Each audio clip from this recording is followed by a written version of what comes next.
जनतेसाठी कुणाशी भेटणारा आपला चॅनल सत्यमुख।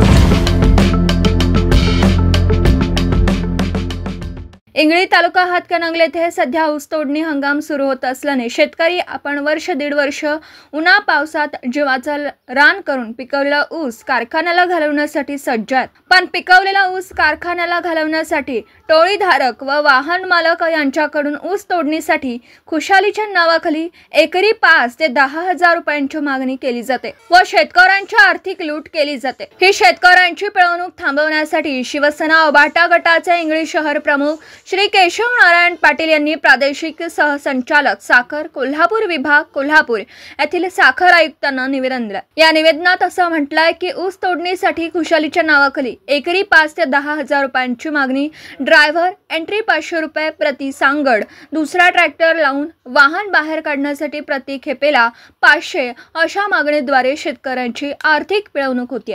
ती थांबवण्यासाठी साखर आयुक्तांनी वेळीच लक्ष घालून ऊस तोडणीसाठी अशी कोणतीही जादा रक्कम मागू नये यासाठी कोल्हापूर जिल्ह्यातील सर्वच साखर कारखान्यांना आदेश देण्यात यावेत। तसे निदर्शनास आल्यास किंवा शेतकऱ्यांच्या तक्रारी आल्यास संबंधित कारखाना, टोळीधारक, वाहन मालक यांच्यावर कायदेशीर कारवाई करावी, अन्यथा शिवसेना उद्धव बाळासाहेब ठाकरे गटाकडून तीव्र स्वरूपात आंदोलन करण्यात येईल अशा स्वरूपाचं निवेदन श्री केशव नारायण पाटील यांनी प्रादेशिक सहसंचालक साखर कोल्हापूर विभाग कोल्हापूर येथील आयुक्तांना दिलं। या प्रसंगी निवेदन देण्यासाठी शिवसेना उभाटा गटाचे इंगळी शहर प्रमुख श्री केशव नारायण पाटील, सुरेश लोहार, उमेश शिंदे, गणेश नाईक, संदीप कदम, अप्पासाहेब मोरे, राम मिठारी, संदीप संकपाळ, पिंटू पाटील, अभिजित पाटील, बबन पाटील, उदय कोळी, शशिकांत भातमारे, मधुकर भातमारे, संदीप भोसले, सत्यजित पाटील, विजय जाधव, शाणूर नायकवडे आदी शिवसेना कार्यकर्ते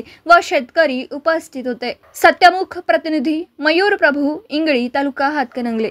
जनतेसाठी कुणाशीही भेटणारा आपला सत्यमुख। लाईक करा, शेअर करा आणि बेल आयकॉन ऑन करा। मित्रांनो, विसरू नका।